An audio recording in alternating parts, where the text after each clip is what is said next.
Today on the TMZ Podcast.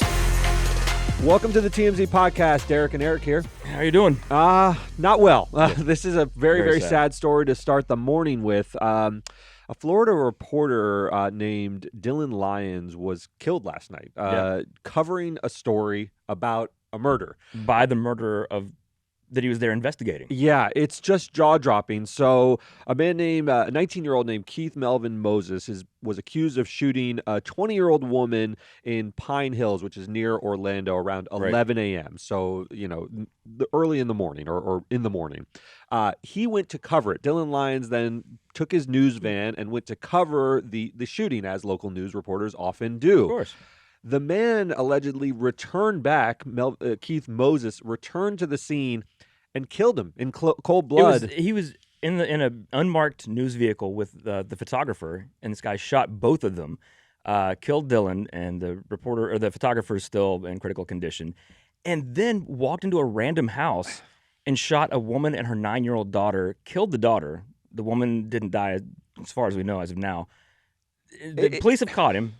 He's under arrest. There's a mugshot and everything. He looks a bit crazed. I mean, it's a horrific sequence of events. I don't know really what to say about it other than, it's rocked the news community. I mean, we're in news. This is when it hits our industry and you feel like a reporter doing their job is killed in the line of duty. Often that is in, wartime reporting. This will sometimes happen if someone goes to Fallujah and they're trying to cover the war, a combat zone. It's more expected there. It's very tragic in those circumstances as well. We're hitting a point, though, where every place in America is a combat zone. Yeah. And so it's sad for me. I lived in Orlando, actually worked with someone who worked with Dylan, and that's how I first saw this morning. He was posting, I talked to him this morning, and now he's gone.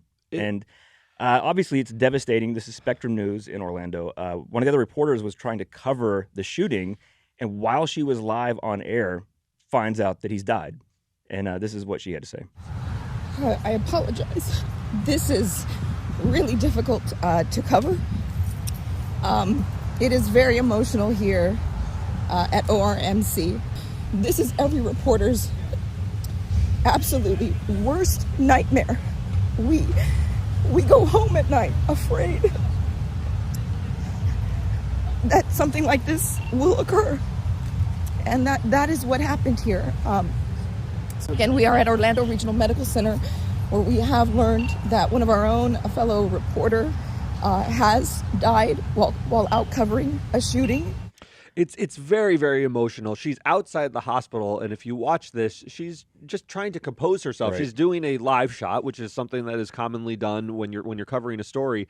And she says that the fiance of Dylan Lyons, the reporter who was killed, she had just embraced her. So she's around the family. She said what was, heart-lifting, emotional for her was that all the reporters, there's a lot of turf battles when you're reporting. You want to cover it. You want to be first. And she says this is a moment of solidarity where they all sort of got together because one of their own had fallen. Even if they don't work for the same news station, she's carrying a microphone that says 2 on it. He worked for News 13. So those are probably rivals in local news. But they all know each other. But you know come each up with other. the same It's stories. collegial. You report. You meet each other, and they probably, depending on age, maybe grew up together. Yeah, it's horrific. Gun violence, I mean, we talk about it on the show sometimes. It hits you most when it takes place when people who have no sort of reason to be killed, at schools. Well, this is a person increasingly what covering it a is. news story. And this reporter, this is devastating for him and his fiance. And then also this woman lost her 9-year-old daughter. And literally, weren't even at the scene. They were just in their home. It's not even clear there's a connection between there was shooter he just randomly walked in and just felt like shooting somebody else. Yeah. And that's sort of, I think, and maybe that's why we're all kind of going crazy in this country is you can't even sit in your house without the fear of somebody just walking in and shooting you just because. Yeah, and it's easy to be numbed by the volume of these incidents, but this one sort of struck me a little bit differently. We hear a lot. There's a lot of school shootings, and I know they can be hard to keep track of and to keep the energy up about these different incidents. This is pretty tough. This is pretty tough. Right. And I know Harvey was very upset about it this morning because you really do feel it. Look, I'm a lawyer at an organization, but I'm sort of we're all reporters here. Right. Everyone in the organization will share stories, get stories up on the website. We send our field reporters who we know very intimately out into the field all the time. And a lot of times TMZ will cover things that are, I don't want to say frivolous, but are lighthearted. So I don't worry when we send Charlie Cotton to LAX that he's going to be shot. But this sort of makes you think they're out there. They're very exposed. Of course they are. And sometimes the interactions can be unpleasant. Sometimes there can be random things that happen. I mean, he wasn't covering he didn't want to interview this guy. He wasn't aggressively sort of talking about him. He was just live on the scene where a murder had taken place. Right. And then he was killed by the same alleged murderer. So, well, yeah, I lived in Orlando. Horrific, yeah. The show I worked for was like a morning show. It wasn't like a news show exactly. It was a syndicated show. But like I went out and shot pieces for that show. I was an editor and videographer for that show.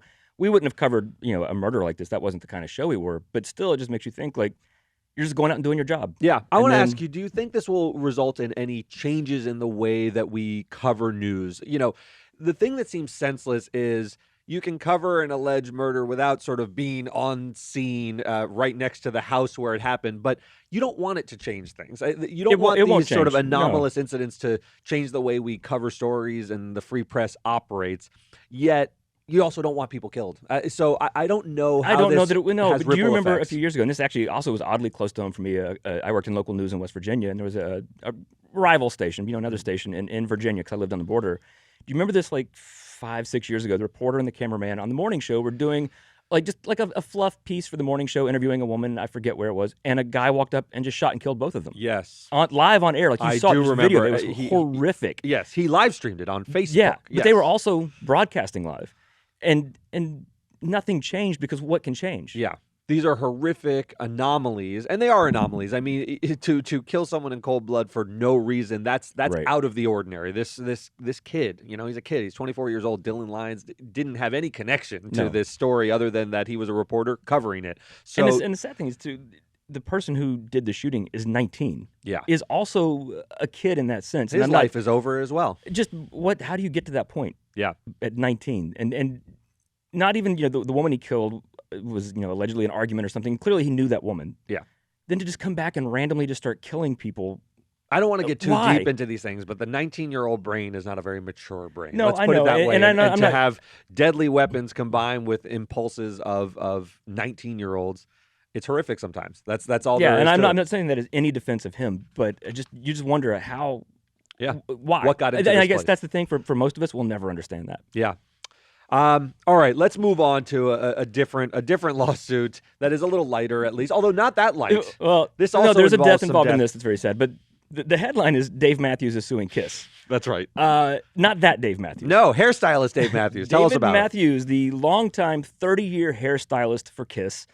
Now, we talked about this morning. Before we get into this, the hairstylist for Kiss is not teasing the actual locks of Gene Simmons and probably Paul the wigs. Stanley. He says in the lawsuit, I manage the wigs, which is interesting because we know Kiss is full costumes yeah. and yeah.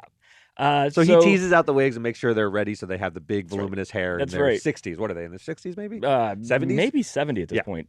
So he's suing Kiss for wrongful termination, and this is a very odd, kind of complicated story. So there was a guitar tech that had worked with Kiss for decades also, a guy named Fran Stuber. While they were on tour in 2021, he contracted a very serious case of COVID and died from it. Yeah. And so Dave Matthews is alleging that they had very lax COVID protocols in the band. He's suing Doc McGee, their manager, and Paul Stanley and Gene Simmons of the band, who also run kind of the Kiss organization at this point. What he's technically suing over is wrongful termination because there's a story that appeared in Rolling Stone magazine after this guitar tech died saying that they had, just like lax COVID protocols. They weren't taking it seriously enough. Right. It was an anonymous source to Rolling Stone. Gene, Doc, and Paul thought David Matthews was the source and fired him over it. Yes. He says he was not. I'm a little... So his account of this story is that he knew this guy, Fran Stuber, was very sick. This sounds plausible to me. I think you're on the road and the staff. He got it get in a hotel close. room. Yeah, they're all staying at the same hotel room, and he says Fran and I. He says he learned that Fran had contracted COVID and was worried about it, and he had a conversation with Fran where he convinced him or told him how need to go to serious the it was. You hospital. got to get to the hospital. You're having a bad bout of Right. this, and you might need a ventilator or whatever. So Then he says he went to Paul Stanley yes, and told him about it, and you'd think like Paul Stanley, like, oh, he's fine, let him work. By his David own Matthews' own story, Paul Stanley was very concerned about it. Called Fran, told him he needed to go to the hospital. Of David Matthews called Fran and said, "Hey, take this seriously." And then Fran did not. So then he urged him again to go seek treatment, and the wig stylist says he goes to Doc McGee and is like, "We got to send this guy to the hospital." Right. He says Doc McGee said, "I will call him," and that Fran kind of denied going to the hospital. Like, I don't need to. They got an oxygen machine to test him. They brought a Live Nation representative in to see if it was that serious. The story is when they went to check on him, he had died. Yeah. Throughout this, Fran is saying he keeps asking about him. He says he learned about Fran having this tough bout and, went to Paul, kept asking, hey, what's going on with him? Is he in the hospital? Right. Sort of checking in on him. And he kept learning that, he didn't want to go to the hospital. We're getting an oxygen meter to, one of those things you put on his finger, I suppose, to see if he needs to. Because if your saturation level is high enough, you don't need to go to the hospital and so forth. This is October 2021. So it's not the beginning of COVID. No, it's when we understood COVID a little bit deeper. And they're out on tour. I mean, so it was a different world. And it sounds like they didn't want to sort of rush a guy who was reluctant to go to the hospital, but he says, a couple hours later, they check on him in his hotel room and he's dead. So he puts that blame on Doc McGee, which is a tough thing to do because I don't know whether Doc McGee was actually callous or whether Doc McGee was sort of going through the ordinary protocols of checking whether someone needs to be in a hospital because you don't want to put too much strain on the hospital. You don't want to have someone exposed to more COVID in the hospital, so forth. There are reasons not to bring people to the hospital.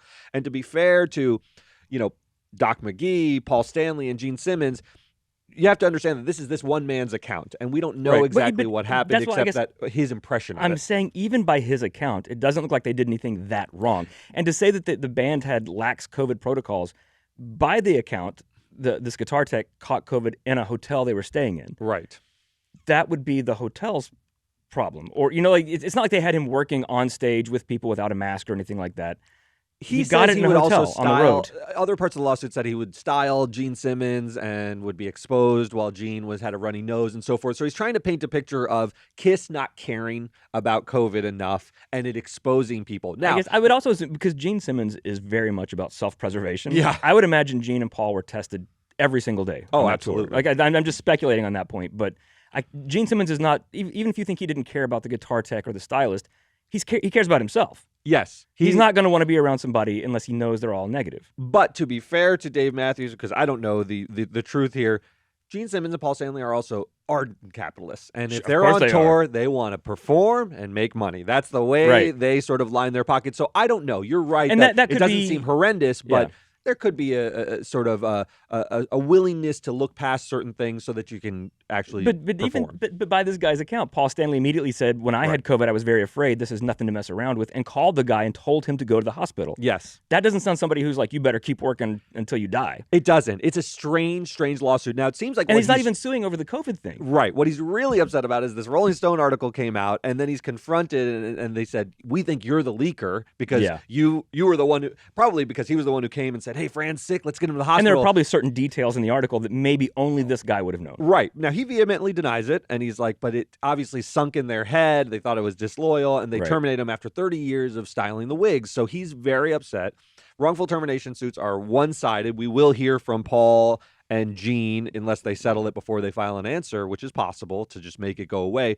But there's a lot of heightened emotions, I'll put it that way, when you're let go after a long tenure 30 with a years job. he'd been with them. That's right. And so it's not clear these allegations are going to end up being true. So the only way to kind of really settle this case, I know you can protect your sources. Can Rolling Stone, they know who the source was. So that'll be interesting. It'll to prove that they sort of were right in their hunches. You're right. Kiss might try to subpoena the Rolling Stone magazine and say, who is your source? Were we right to fire him because he was disloyal?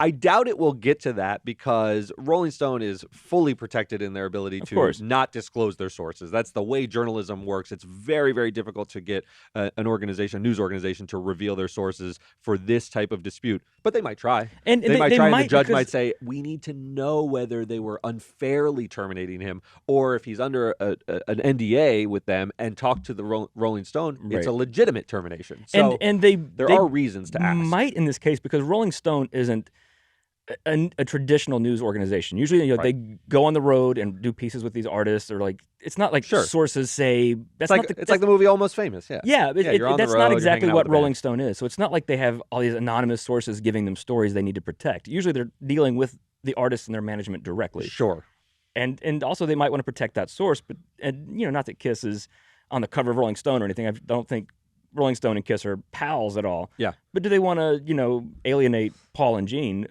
Knowing that the thing that they're being sued over, the guy did it. Saying he did it, assuming he did it. Here's another way this could play out. Dave Matthews might really not be the source of the article. Might not be. They talk with a bunch of people, and he might say, go ahead and ask Rolling Stone. Like, he might say, I'd love them to give it up. He might subpoena Rolling Stone and say, give up your source to prove it's not me. So this could play out in a number of ways. If it's not him, they don't even have to give up the source. They could just confirm or deny. Was it this guy? That's right. No, there's a more narrow way of doing it. We won't give up our source, but we will say it was not David Matthews. So there's a lot of ways this could play out. I don't see this lawsuit sort of going the distance. It's very, very convoluted. He seems very upset that he lost the job. I could see a sort of monetary settlement making this go away before you get all those answers.